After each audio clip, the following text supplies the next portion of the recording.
What would you say is that possible size of water hyacinth as a resource material? Oh, wow.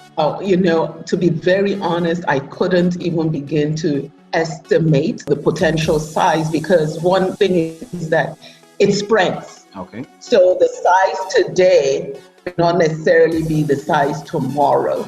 So once the seeds are in the water, the seeds are viable for 30 years. And as a result of, the tide, people actually ignorantly thinking it's an ornamental plant and introducing it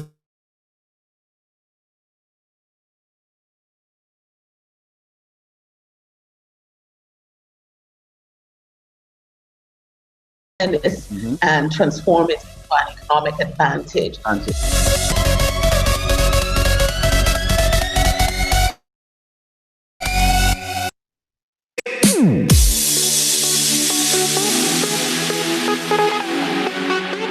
I think, again, in times of crisis, as a company, and especially us as an impact-focused company, the first thing you think about is how can we contribute? So we thought of it as we are an impact investor in off-grid energy in Nigeria. Okay, so how can we help in the space that we are in? And so that's how we came up with the idea of, okay, look, all of these centers that are going up, these emergency health facilities, all of them need power, right? Yeah. Now, some of them, if someone puts up a huge tent, okay, it's hard to you can't put solar panels on a tent. In some cases, it doesn't fit. But in most cases, solar can actually be a huge help to make the center operational very quickly. And again, so that the people in the center can worry about healing people and getting people better and addressing the illnesses rather than worrying about diesel supply.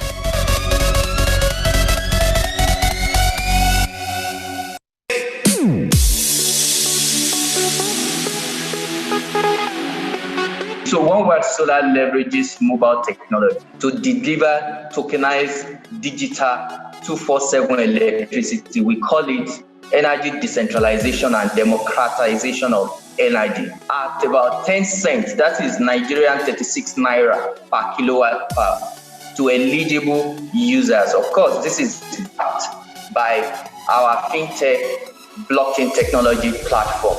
So OneWatt Solar is that solar fintech startup that enable peer-to-peer trading. That is solar block owner. So you are an electricity user, then you connect to OneWatt Solar blockchain platform. That is electricity provider in a digital asset model.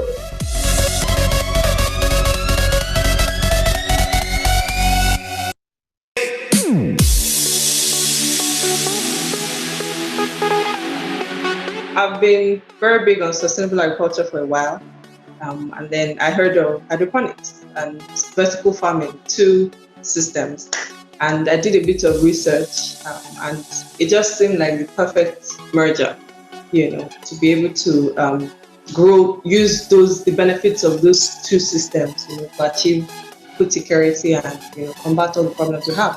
So I decided to pursue a master's in it and do my research in it, and find out how we can make it more efficient, because I'm from Nigeria. And so I'm not about to spend my time doing something that's only applicable in one part of the world. So that was my big question. How can we do this more efficiently?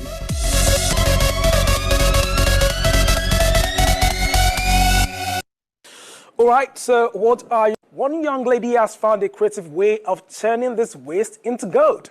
Have a look. At times people will tell me that, what are you doing with this waste? You every time is environment, mama environment and the rest.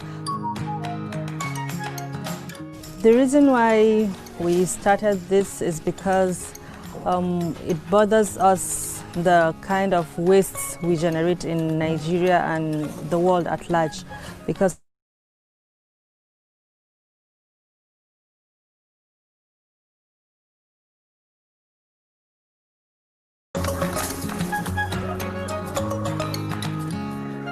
we have a secondary school in Gwarimpa Estate where we collect this waste from students. So we engage them to bring waste for us. To motivate them, we give them gifts, maybe solar lights for reading in the night. So they were very happy that they are being part of the environment too, helping the environment. We didn't start it with the hope that we are going to make gain. The idea of helping humanity was first before the profit. So that's why every time people tell me that you are always volunteering, you are always doing business not to get money, I tell them that first is to help. You don't know where the help for you will come. Much more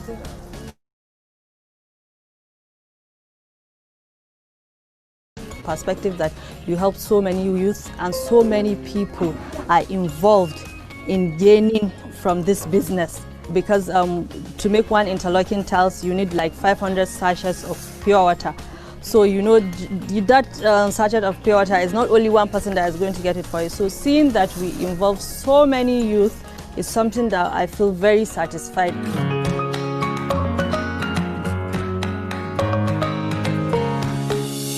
The uniqueness about this product is that this nylon stays in the soil for hundreds of years without degrading. So that is why when we use it, our interlocking tiles to stay more than the other conventional tiles. So if your conventional tiles is going to spend 10 years, this one will spend like 30 years for you. The normal conventional interlocking tiles that we have, you can't use it that time that you finish doing it. But this one, immediately if you finish and it dries, you can start laying.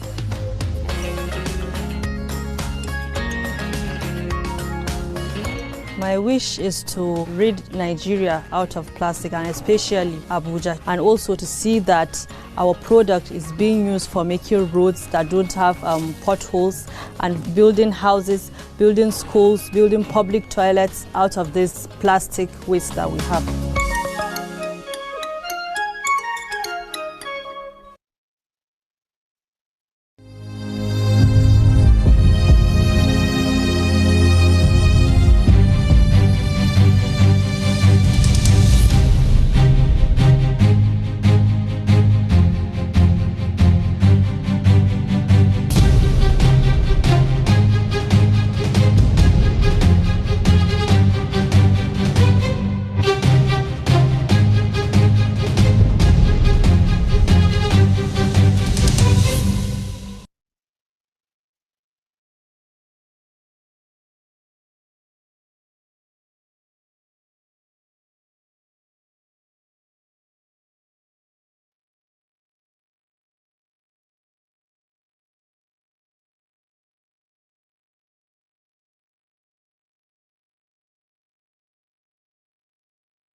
Hello, everybody. Hi, Intissar. It's nice to see you again. If this is clear enough, you could just wave your hand and just let me know if this is okay.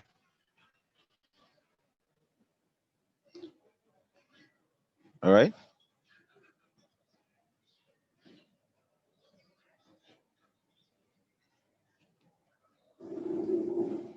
Can we get started?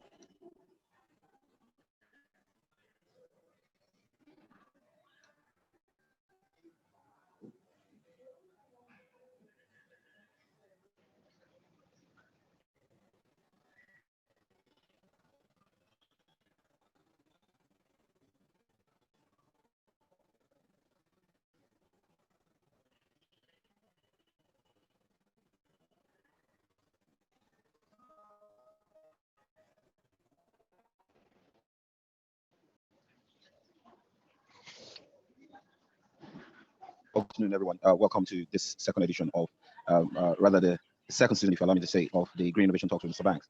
Now, in this next few weeks, we will be continuing from where we stopped, during the lockdown period when we decide to look for businesses and innovations within the green economic sector. I am having this session with. So this session is currently being held at the airport, en route Yola, and I guess the lockdown has a bit seeded, and then businesses are back to life. So the conversation for today is really focused around understanding plastics, the conversion between plastic and bricks, and I have here with me someone who has been in that business for a couple of years, that has shown that this viable product is something that can be scaled from a passion to a business and also into a mainstream economy and a sector in this country. Now, we all know that plastics has always been a bigger problem, for everyone around, from clogging the earth, to being in the earth for over thousands of years. And then this same problem that we all see is equally a main resource, for several other sectors, from building, to automobiles, to energy, and, and to power. But for the sake of today, we're having this conversation based on that of sustainable buildings and how plastic as a main resource tool will further on, re-engineer how we build homes in the next few years. So I have with me Intissar Bashir Kurfi, who runs a center, or who runs a business where she converts plastic or polythene bags into building blocks. So please welcome Intissar. Intissar, are you there? You're on mute, please. Thank you, Mr. Banks, for having me on the program. Yeah. Thank you. So great. So let's just jump into this conversation, right? We know we have been on your case for quite a while, ever since my friend Jubril Adio just sent me your BBC video. I think it was one of the coolest videos I've ever seen in a long time. There's always this disparity between the lady in the overall and the walking helmet, and then the one really looking like a lady, this afternoon. but then having been in this business for quite a while, can you help us understand, or just help us know a little bit more about you and your business? Let's start from that. Like, tell us a little bit more about you and your business. Okay, my name is Intissar Bashir Kurfi. I'm a green architect and also an SDG advocate. That's a Sustainable Development Goal advocate. I studied architecture from Ahmadu Bello University, Zaria. So since when I was in school, I just knew that I don't want to finish and be building duplexes. So I was just looking for something to do that will have greater impact. And maybe I was looking for a problem that I can solve. So I saw sustainable architecture as my passion. What I wanted to do was sustainable architecture. So even during my BSc project, I wrote on sustainable architecture. And after finishing was when the United Nations inaugurated their Sustainable Development Goals. So I felt I was more connected with those goals than anyone because I was already in love with sustainability. So I was researching on plastics. I saw plastics and the problems and how other countries, convert this plastic to better use, the whole circular economy, the whole waste to wealth, how things are being turned. So I've been researching on that. Then luckily, when I came back to Abuja, I was meeting people, like-minded people, and we were having events, talks, conferences, and the rest on those issues. So I was able to I got someone who was interested in that too, and we partnered in producing these bricks. They're the interlocking bricks we saw from countries like India and some countries in European countries that convert these used plastic into interlocking tiles. And it can be converted to so many things, but we just felt this one was simpler and it was what we tested and saw can work. Then we said, okay, we are ready to go into market now.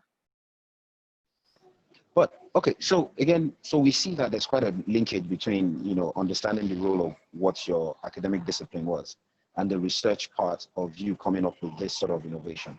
For as much as people will say, oh, but this is not the first of its kind, but for me, I'm more interested in how does this fit into the overall plan of a functional green economy in Nigeria. Now, you've mentioned, you know, green architecture, sustainable architecture.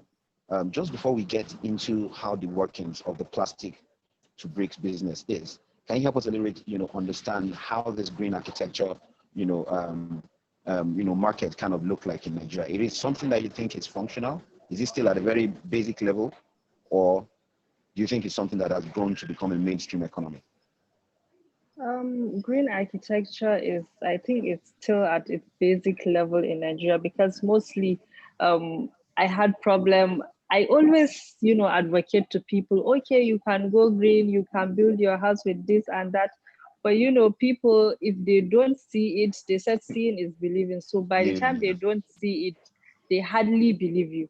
So even this interlocking bricks, I've been telling people for a long time, you know, to do it. I've been telling some people that I know had, you know, funds. Okay, come, let's do this business. It's workable. We can do it. But, you know, people will always tell you, no, I don't think it's going to work in Nigeria. so it's even before, very hard to convince Nigerians on this green economy. Okay, so now let's just learn a little bit more about how that plastic process works. I know you've shown us a few videos, and in your videos it's quite narrative enough for us to know how that works. But can you please help us and, you know, explain in terms of numbers? What does it take to make one brick? To make one interlocking brick? One, yes. Yeah, you need like 1 kg of waste, plastic waste. Wow. And that's like approximately 500 empty pure water sachets that, you know, I think people relate with that better. Yes, people relate more with that. Yeah, so 1 kg of waste will make one interlocking tile for you. So that's quite a lot of waste that you need. Yeah, so if 1 kg of waste make one interlocking tile, so that means that to make a ton of interlocking tiles, you're likely playing with about 1,000 tons, or yeah, or that's quite a number. That's quite a large number of waste that is going to be, you know, repurposed in that line. But how does your process work, right? How does your process work? Is your process still at the crude level, or do you still capture some of the waste that is being generated from this waste that you're converting to plastics? Sorry, can you rephrase? Okay, so what I was trying to ask you is that can you help us understand how your process works from when you get this waste and how you convert them to become bricks? How long does it take you? It doesn't take much time. You know, the conventional, when you're going to make the conventional concrete pavers, you're going to make it and you are going to leave it to cure for 30 days before you can use. But this one, you have to source your material. When you source the plastic, you bring it to the factory, sort them out, you know, then you start the process of melting it, mixing it with other ingredients, and you have your it's going to be in a liquid form. You put it inside the molds, you leave it to dry, and you can lay it immediately. So it doesn't take much time. The only problem is for you to get your raw materials ready, and you are good to go. Okay, so what is the readiness process of your raw materials? How long does it take you to get your raw materials? So say for instance, I bring a kg of, you know, of polythene bags, you know, so what is that sorting process like for you? Well, it depends on the kg of plastic because usually we don't like it to be wet and we don't want it to be very dirty. So if it's clean waste, we can mix colors. There's no problem. We can mix different categories of mostly LDPs. Most So what are nylon bags you can LDPs? find around. That's low density polyethylene. Okay, and what Most will you of call that in the normal language? That's like the most of the nylon bags you can find around, the pure water sachet, when you go to shopping, the shopping bags they give you, Okay, your okay, bean bags and the rest. So we can use most of that, and we can use other plastic as well. The PET bottles and other used plastic. But the reason why we use this LDP is because they are single-use plastic. When you use okay, them, you mostly can't use them again. So that's why we see, okay, it's better for us to use it because it's part of the bigger problem. It has more problem than the PET bottles. It's very small and it okay. can go, into, even air can carry it when it's dusty and the rest. Oh, great. So how does that value chain work for you? Because so again, let me refer you back to that video that you shared with us Okay. about how your product works. You said one of your biggest challenges is managing collectors or Yes. people that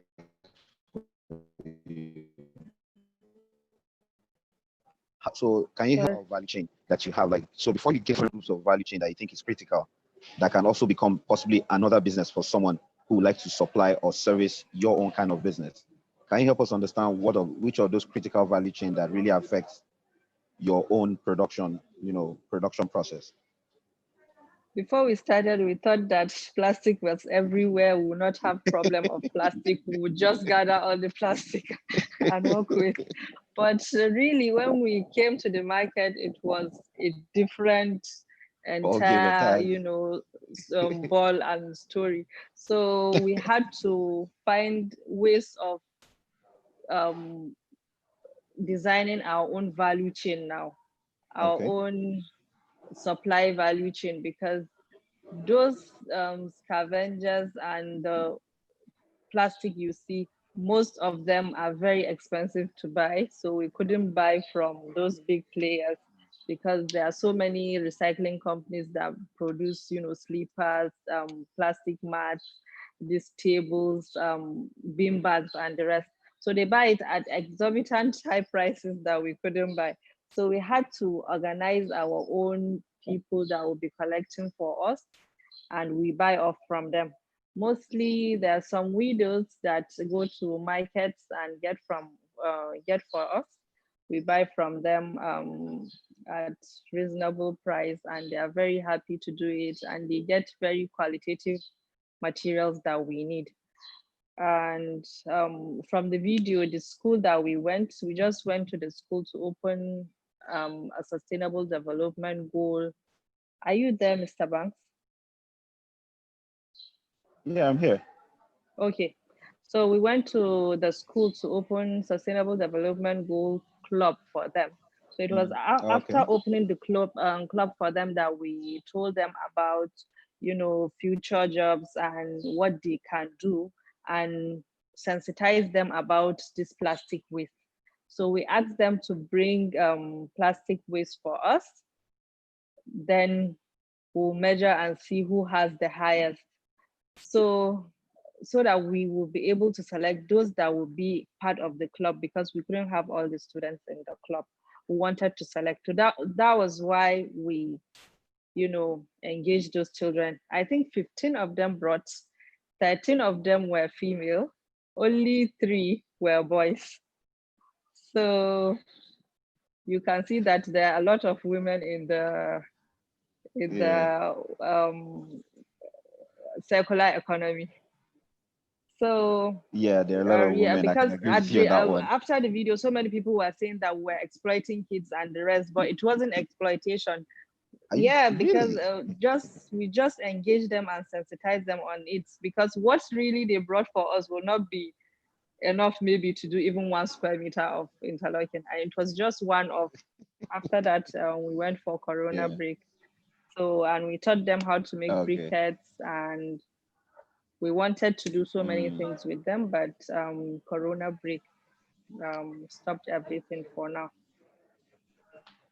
Okay, great. So, you mind if I ask, in the course of you having this, with the stage of business where you are now, do you think that can you kind of clarify what level of jobs have you created from this process? Looking at those different value chain of things that you're running, and then your own main production line.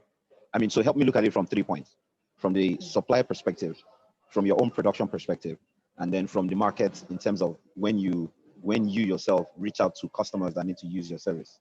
Can you help us the kinds of jobs that you have seen lately that is happening within this space? Yeah, we're only a startup, but there was a 25 square meter, I think, that we did for a woman for her organic farm in Apo. So I think for that, we engaged about 25 people for that particular job. And our job is just like you have laborers that maybe they work on wages. At times you don't have permanent staff. It's just when you have job that they will come and do it and get paid and go. So I think, give or take, we engaged about 25 people for that particular 25 square meters. That means the collectors and the boys that worked at site to produce the blocks. So the idea is just to engage as much unemployed youth and women as possible. Yes. Yeah. So, and you can produce manually, you can produce semi-manually, and you can go digital. But we prefer to go semi-manual so that we can engage more people. Yeah. So by semi-manual, how does that work out for you? Well, when we started doing our test and trying to see if it's realistic, if it's going to work, we started with open drum system. So, but now we're trying to see, we have designed a machine that will do most part of the work, just trying to reduce the environmental impact. Yeah. So that's just what we want to address, to reduce the environmental impact, to be more sustainable production, producing it in a more environmentally friendly way. So that is what we are trying to address now.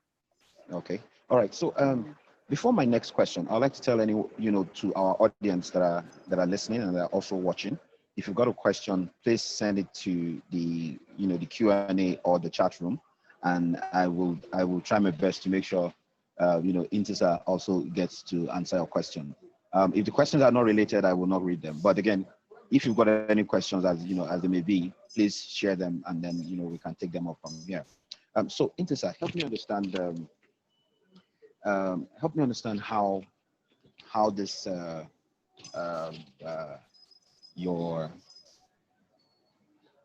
what growth means to you, right? So if you want to take your business from where it is now to whatever next level that you define as growth stage for you, what would you say growth? How would you describe the growth of your company? The growth of our company is to have our hubs in the 6 geopolitical zones and each of the West African countries we have. Okay, so by hubs now, can you explain what a hub will normally do? To train people in other states, in the 6 geopolitical zones, and in some of the West African countries that we have. Already so many people have reached out to us on, okay, they want training, especially from Senegal, Guinea, and the Okay. rest, our neighboring, our West African countries and Yeah. Haiti. Someone Mm. asked from Haiti, and Oh, from Haiti. yes. Okay. So, and so many states in Nigeria showed interest that they wanted Mm. to train some youth in their states, and we have Okay. started talking with them in that regards to see how we can partner and train youth Train. in Yeah. other states. So many people tell me, since you, why should I tell people how to do it? I said I can't, solve the plastic issue alone. I Issue think we alone. need Yeah. so many people, as many people as possible in the Mm-hmm. industry to True. help in solving this problem. And this Okay. plastic, I think, is enough for everyone to go around. It can go around I to think I for think so it's more many than enough. people. So my Yeah. I mean, with vision the is level of just for yeah. people, a lot of people to learn and do it, because this waste is everywhere. Okay. I mean, with the level of waste that is being generated annually, I think this gives us much resources, for anyone who would like to move into the market. So let me quickly take a question from Sadiq Nasir, right? So Sadiq Okay. Nasir is asking that, what are you doing presently to expand your business and to make your tiles much more accessible to everyone across Nigeria? Okay, like I said, there are so many state governments that reached out to us wanting training, so many organizations and international organizations. So we are trying to see how we will train for them in other parts of the country. And also here we're in talks with the Abuja Environmental Protection Board to see how we can be close to their dump site so that we'll be Okay. close to raw materials. And um, Ministry of Environment, they want to collaborate with us in collection of waste, Yeah. Yeah. possible ways of collaboration. Okay. Okay. Yes, Great. So so we and are hoping yeah. to scale up. Scale up through these multiple partnerships, right? Yes. Okay, great. But what about the sales part of your business, in terms of private sector engagement, say building of estates, building of that Abuja is an estate driven community. So how Yes. is that business moving from that light? So which should take me to the question that Promise Unwogu is saying, that is plastic brick cheaper than the normal cement brick? Okay, for now, like I told you, when we came, we thought we would be buying the plastic for maybe 10 naira per kg, but it wasn't like that. I think the Yeah. scavengers sell it for 110 to 100 and to 200 per kg. So Wow. and the normal interlocking bricks is sold for, I think, 1.5 to 2.5, the conventional interlocking tiles. So Mm. Beggar, that's the high end, is selling for 7,000 to 8,000. So ours Okay. now is for like 5,000. We're in the middle. Ah, So, okay, but great. still, our own is more durable than the other conventional one, Okay. and I think it's even competing with the Beggar, in terms of Oh, durability. great, great, So great. for now, estates usually they are there to make profit. So Hmm. they use ways that they feel to maximize profit. So Profit, yeah. mostly they don't if it's not high end Hmm. estates, they don't use products that are higher in the market, Okay. by any degree. So, but some estates have reached out to us. It's just that now I told you we have the challenge of getting the waste. That's why we Yeah. don't even accept so many orders, because Okay. the orders have been too many and overwhelming. So Okay. we are careful of which orders to collect because Okay. of the problem of plastic. But we are trying to sort out with the Federal Capital, Territory. Yeah. administration. By the time we are done with, getting access to the dump site, we hope to Hmm. bring down the price Hmm. if, other production and sourcing of raw materials get down. We hope to Okay. for it to be cheaper than the conventional one. Okay. All right. So I've got Ezekiel Iyanfo, I think all the way from Liberia, and is asking that what are the practical steps that he needs to take if he wants to start a similar business, and also can he get trained from Liberia? I think someone to reach out from Liberia again. So we're trying to see how maybe he can send a message to our from our website. He can get the phone numbers. He can chat up my colleague, so they will continue talks from there on how to get trained, and eventually if we're going to do a training in Liberia, he will be notified. Okay. Okay. But have you thought of having sort of like a digital, like a virtual model of training for those who would like to train, from different parts of the world? Well, I think it's possible, but this one, because it's not something, it's hands-on, it's supposed to be hands-on training. Yes, it's supposed to be hands-on training. You need to see, you need to understand, so I don't know if, but you've not maybe thought of the virtual training platform yet. Yeah, for or now, maybe that will come no. alongside, as you Yes. as you grow and you automate your system, right? Yes. So Yes. in that part of automation, I have someone here, Olaide Olawuwo, that says that, are you open to collaboration in the automation of your system, either via data analysis, IoT, AI? Yes, we're open to collaboration. At the moment, we are trying to collaborate with some people from University of Cambridge on that, the design of the machine, the environmental impact assessment, and the rest. So if it's something that, he does, he can just send a message and we'll see if it's something that we can collaborate on, then we'll partner with, because I believe in partnership and collaborations. It makes work stronger and, better. All right, great. So I'll tell, this is what I'll say.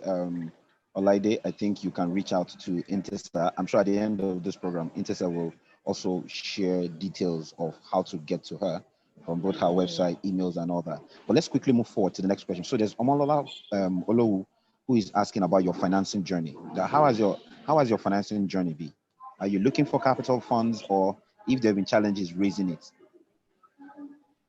Well, when we started with, personal savings and at times gifts, or I would say funding, like loan from family and friends, not really from government. We haven't had any grants or loan from government, any government agency or any person, but we were able to get a grant from Flutterwave last, I think this year.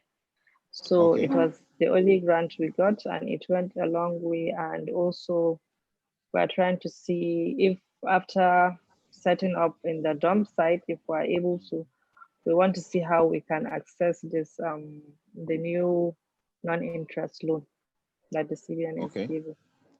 A single interest loan? Yes. Okay.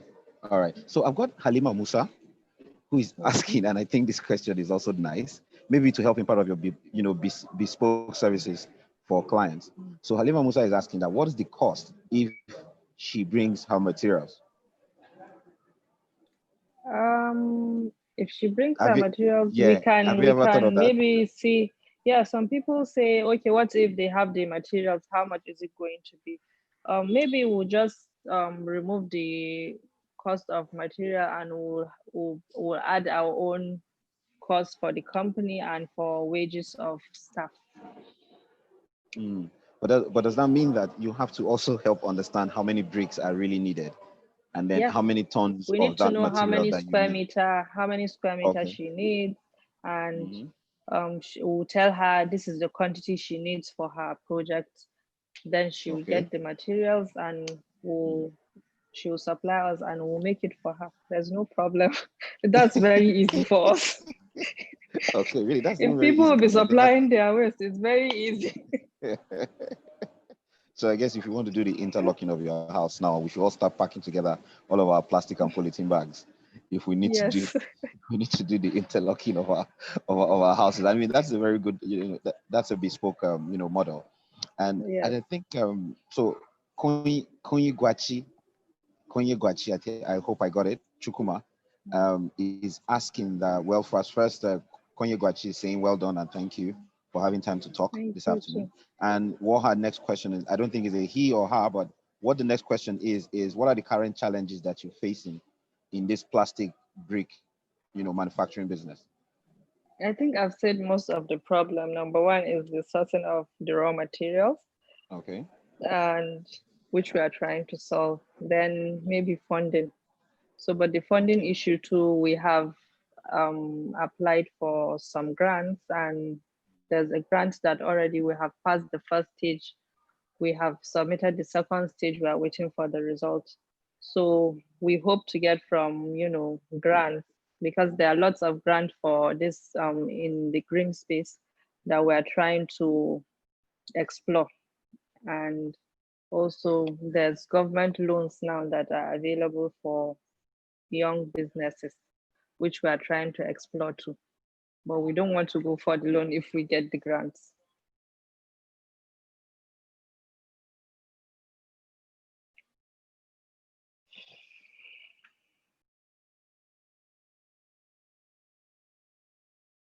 Mr. Banks, are you there? I said every business always looks for how they can reduce their overhead cost, and I think that the grants, will have a way of scaling a business like yours a little bit. But don't you think that investments will also serve like a strong case of having to make your business, bigger and a bit more sustainable? Investments like what? Like maybe equity-based kind of investments or convertible kind of investments. Yeah, Are you open to those? we are open to that if we sit down and talk and see that the conditions are favorable. If the Okay. conditions is something that we can work with. Yeah, we have talked with some people about that, but all of them I think we're not worth taking that route. Okay. Maybe that's why we didn't choose it. Okay. So, Intissar, we're very grateful for this session that we've had with you. This is the first Thank of you the very much.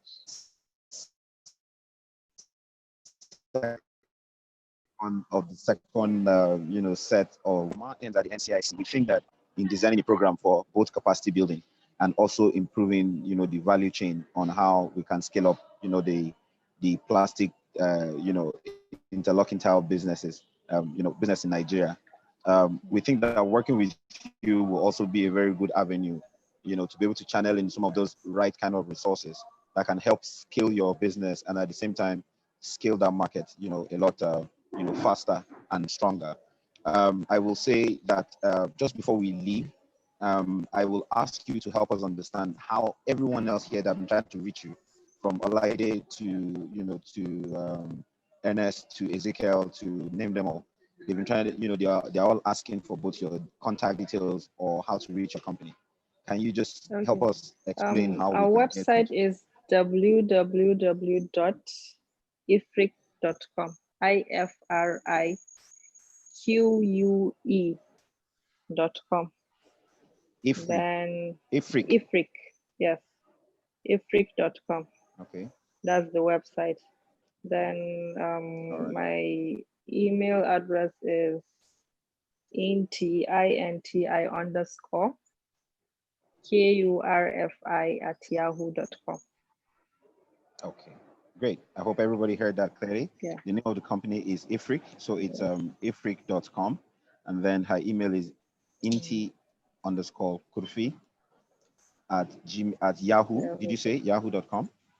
Right. Yahoo.com. Yeah, that's what we wrote. I would like to thank everyone who has taken time to listen to this session, who are also looking for ways to create some form of relationship with you. But we think that this clearly shows that the same plastic that we all think is a problem is equally a strong solution and a strong resource material for other possible sectors like building, like power, even for roads. This can also be used for those road challenges. And if Intissar can help us clarify, does this interlocking tiles from plastic, does it make these roads last longer than your average? Yeah, it makes it last longer, and maybe depending on the, because we wanted to partner with maybe in the future with the Federal Road Maintenance Agency, FEMA, right? to see how, yeah, to see how, you know, we can use some of these things for their roads, even if it is in maintenance of some of the feeder roads, or because we can make it of different thickness, and it can even be in a form of monolithic spread it in a monolithic form, not these pieces. So you know, the partnership can go a very long way. We want to produce blocks with it. We can produce roofing sheets with it. So we are trying to see how it's not going to be just the interlocking tiles. The interlocking tiles is just the stepping stone, and we hope to continue our all research and development always, and see we get better value and you know, materials that we can get out of this. Okay, thank you so much, Intissar. Is there anything else you'd like to add to this conversation before we move forward? No, I think for the youth, since we are too many in Nigeria, we can't all be catered for. I think it's good that we look for problems and ways of solving the problems. So I think it's from there that, you know, not just to stay and be waiting for someone to do something for you sometimes, because there are a lot of things that you can do. I've been saying about this, you know, for a very long time, telling people about it. I was surprised after the interview that so many people were saying, "Oh, this is very nice." I was like, it has been in this world for a very long time. So I'm surprised when people tell me, "Why are you telling people how to make it?" Why? I said it's all over the internet and everywhere. So I think you should look for problem and get a way of solving it. Then from there, you get so many help and support. Okay, great. So thank you so much, Intissar Bashir Kurfi. I want to thank you for your time, for spending time to use this first edition for us. And apologies for my transit mobile mode. I guess the lockdown has made it easy for everybody to be able to handle any conversation or any meeting, you know, no matter where they are. And I'd like to thank all of our audience and also to my team at the NCIC for kicking off this second season. And Intissar, we look forward to work with you. I hope and you know, I've applied something with this NCIC, I think last year, and you didn't give me the chance to come and work with you. So, and now you are looking for me. Are you? No way. You did how life is, right? I applied something for this NCIC. That must have been CLP, right? Is it the CLP or the incubation program? I can't remember, but I know it's incubation program that I applied for. Okay, great. Well, you know, there's always a process around all these things, right? And every incubation program has got its own focus. But we're still very grateful to have you in our, you know, in our link of businesses that we're working with. And you know, sometimes if we see you from the outside, I guess the respect and the thought and how to work with you might be there faster than having you, you know, somewhere in the inside. But still, everyone that has worked with us at the NCIC, every startup that works with us is equally respected and, you know, equally taken serious as, you know, as other partnership related companies that we work with. So we want to thank you for your time, and we look forward to all this capacity, you know, development programs and how we can scale up this, you know, this business even much more. Thank you, and you have a very good afternoon. And thank you, in the Mr. next Banks, week we will have thank you so much, Intissar. In, you know, in the next week and other weeks coming, we'll have several other, you know, speakers from other circular perspective, from you know, from paper bag industry, and also from you know, from the business, you know, from the business side of everything, you know, in the circular economy side. So we hope to have Dr. Eugene in Itwa, who is a renowned, you know, specialist when it comes to circularity models in Nigeria in coming weeks. We also hope to have Chidiebere, who runs the paper, you know, the paper bag a paper packaging company also that can also share with us some of the insight and the processes of what they do.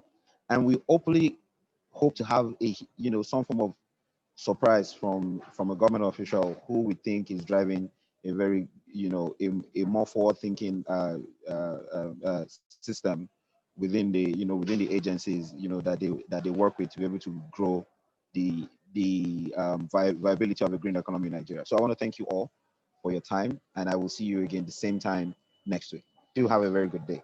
Bye-bye.